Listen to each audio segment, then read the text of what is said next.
teman-teman, perkenalkan nama saya Sita. Nama saya Puput Mulyani. Nah, di sini kita mau meresum sebuah film nih yang berjudul Aborsi di remaja. Nah, ya, benar banget.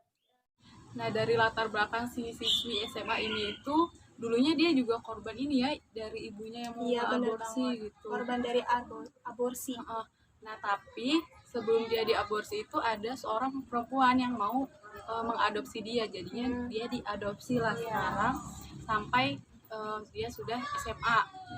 Tapi sayangnya karena dia ini diadopsi oleh seorang perempuan dan dia merasa tuh kayak kurang perhatian gitu ya, kasih sayang lah ya, kasih sayang, bener banget.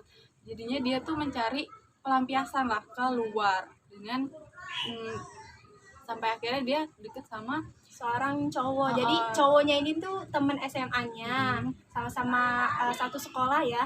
Nah, di situ kemudian dia bertemu, akhirnya pacaran.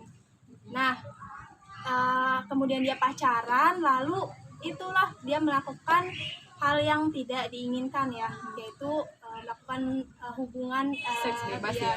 Nah, seks bebas ini tuh di latar belakangnya juga karena kan si siswi SMA ini tuh merasa si cowoknya ini udah perhatian, terus dia takut nih perhatiannya nanti bisa menghilang. Jadi akhirnya apa yang dia punya ini dia kasih lah sepenuhnya sama si pacara tersebut.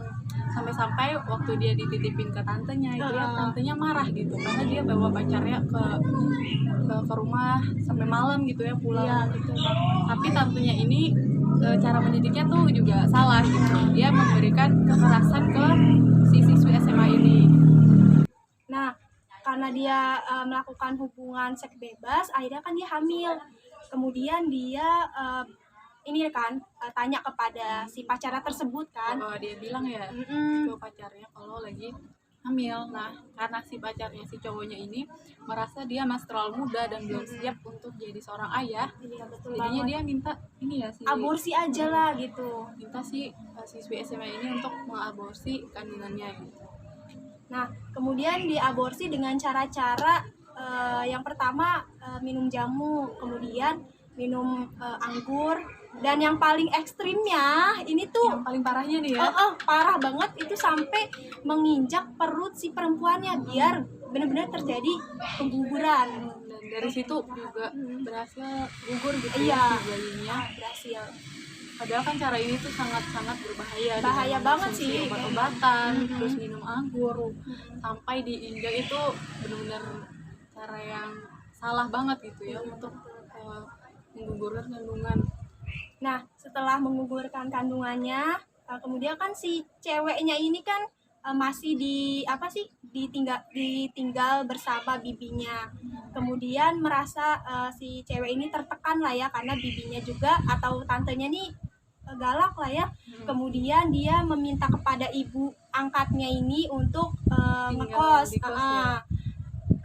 Kita perlu tahu kan kalau kosan itu kan memang kehidupannya bebas banget kan, orang tuh keluar masuk, cewek cowok ya. Kalau dia tidak menjaga dirinya dengan baik tuh pasti juga akan rawan sekali pergaulan bebas. Nah, dari situ si siswi SMA ini juga semakin parah gitu pergaulan bebasnya, sampai dia melakukan aborsi ke 3 kali ya. Iya, sampai ke 3 kalinya, dan itu kan benar-benar tidak parah.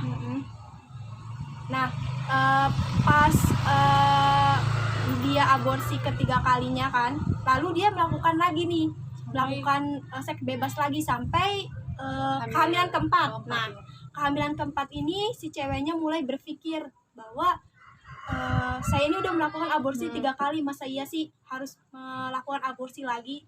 Tega sekali saya kayak gitu kan. Dia juga udah mulai merasa takut nih ya, kalau yang dia lakukan selama itu salah gitu, dan dia merasa khawatir sampai dia minta ke pacarnya untuk tidak diaborsi. Dan mereka setuju untuk membesarkan si bayi ini sampai mereka lulus, dan namun ini biaya gitu, namun kehidupan. Dia kesulitan biaya, dan akhirnya si cowoknya ini menjual narkoba untuk apa ya, kebutuhan rumah tangga, karena kan kebutuhan bayi dan juga kehidupan sehari-hari itu perlu banyak gitu ya. Iya, betul banget. Sampai kan menjual narkoba ini pekerjaan yang sangat rawan gitu ya, karena kan ilegal. Nah, sampai si perempuannya ini tuh juga melakukan judi demi judi, memenuhi kebutuhan mereka, demi mendapatkan uang untuk memenuhi kebutuhan anak mereka juga. Nah iya betul.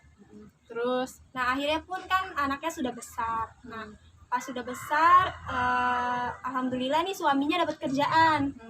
Nah tapi di pekerjaannya ini si suaminya tuh malah main perempuan lain, selingkuh. Nah disitu kan ketidakharmonisan rumah tangga gitu ya. mulai Dan adanya si perempuan ini merasa kalau dia udah nggak dapat perhatian lagi dari betul suaminya. banget gitu. Perhatian yang selama ini dia dapat tuh tiba-tiba hilang dan dia mulai merasa khawatir gitu ya.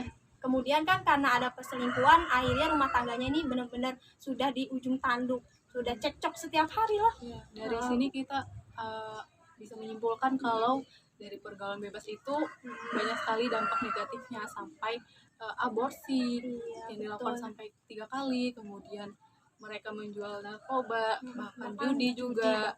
Jadi banyak sekali dampak negatif yang terjadi akibat pergaulan bebas ini, terutama aborsi itu tadi ya, yang dimana itu sangat berbahaya kalau fisik dari perempuan itu tadi nggak kuat gitu ya.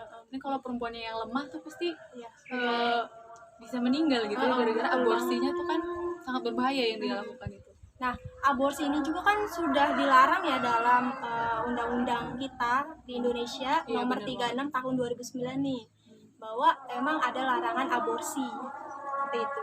Nah, ada juga ini kan termasuk kalau di resensi film ini kan aborsinya ilegal itu pada pasal 75 ayat 1. Nah, ada aborsi yang legal. Jadi aborsi yang dari indikasi medis itu pasal 75 ayat 2. Jadi aborsi yang legal itu yang diperbolehkan oleh pemerintah ya, ya kita, di mana aborsi itu dilakukan demi kepentingan kesehatan si ibu ataupun si bayinya. Jadi dilakukan atas persetujuan dari tenaga medis dan juga keluarganya setelah dirundingkan gitu. Biasanya sih aborsi legal ini karena ada penyakit ya, penyakit ibu banget. Ataupun ya si bayinya ini. Intinya yang legal ini dilakukan untuk kebaikan dan kesehatan keduanya, antara ibu dan bayi. Kalau yang ilegal nih kan sangat berbahaya gitu ya, nggak ada indikasi kesehatannya. Nah, untuk Kak Puput nih, kalau di daerahnya tuh gimana sih mengenai aborsi?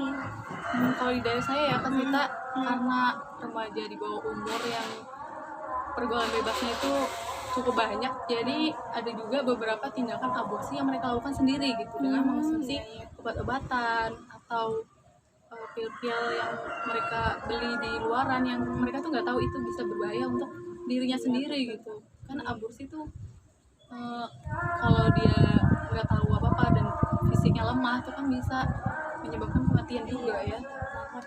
Di daerah saya juga nih, khususnya di Bekasi ini kan karena memang kota ya, jadi pergaulan bebasnya itu benar-benar sangat banyak banget kan.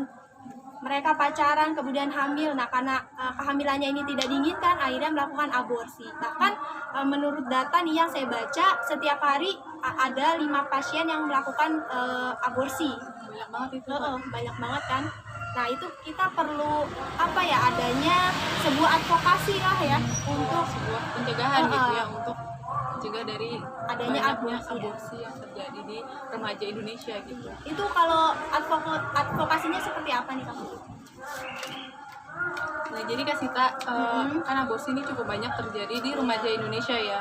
Nah padahal ini juga bisa dicegah dengan melakukan beberapa program seperti menyediakan konselor kesehatan reproduksi di sekolah, termasuk khususnya juga sekolah SMP, SMA, di mana banget karena itu sekolah SMP, SMA kan masuk ke dalam usia remaja yang rentan rawan banget terjadinya seks bebas. Bener banget. Nah selain itu juga bisa membentuk seperti komunitas PIKR gitu ya, di sekolah, supaya remaja ini dia tahu nih tentang kesehatan reproduksi, supaya kan pendidikan kesehatan tuh penting banget ya untuk mencegah terjadinya tindakan aborsi dan juga seks bebas gitu. Karena dari banyak kejadian itu mereka kurang dari pengetahuan kesehatannya gitu, informasi tentang kesehatan reproduksi mereka tuh sangat kurang gitu, kayak mereka melakukan tindakan seks bebas dan juga aborsi gitu ya. Nah juga advokasinya atau pencegahannya dengan kita bangun Karang Taruna. Jadi biasanya kan di setiap daerah ini kan RT atau RW kan ada kan ya, Karang Taruna itu untuk wadah remaja sebagai bentuk kreativitas, dalam artian untuk meluangkan waktunya nih untuk dia bersosialisasi, mencari relasi seperti itu. Jadi waktunya itu bukan untuk pacaran. Nah, mereka bisa gitu. mengisi waktunya untuk hal-hal positif.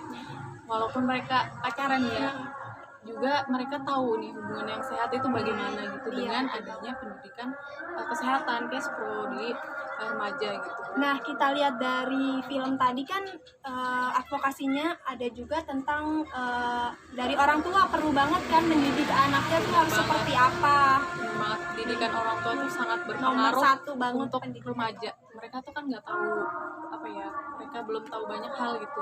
Jadi orang tua itu sangat penting perannya untuk memberikan informasi ke anaknya. Jadi pendidikan orang tua itu juga cukup penting gitu untuk anaknya. Dan juga adanya penguatan agama ya. Benar banget. Jadi anak tuh bukan cuma diajarkan untuk belajar di sekolah aja gitu ya, tapi perlu juga belajar di kehidupan sehari-hari agamanya, supaya dia tahu nih mana yang benar, mana yang salah gitu. Supaya dia bisa memilih jalan yang baik gitu ya. Gimana nih Kak Sita, dari film ini tuh banyak sekali ya pelajaran yang bisa kita ambil gitu ya, sangat banyak sekali hal-hal yang bisa kita petik dari film ini untuk melihat kalau remaja Indonesia itu kan banyak sekali yang melakukan Aborsi ya. dan seks bebas. Jadi Banyak pendidikan kesehatan dan juga advokasi lainnya tuh sangat diperlukan sekali ya di Indonesia.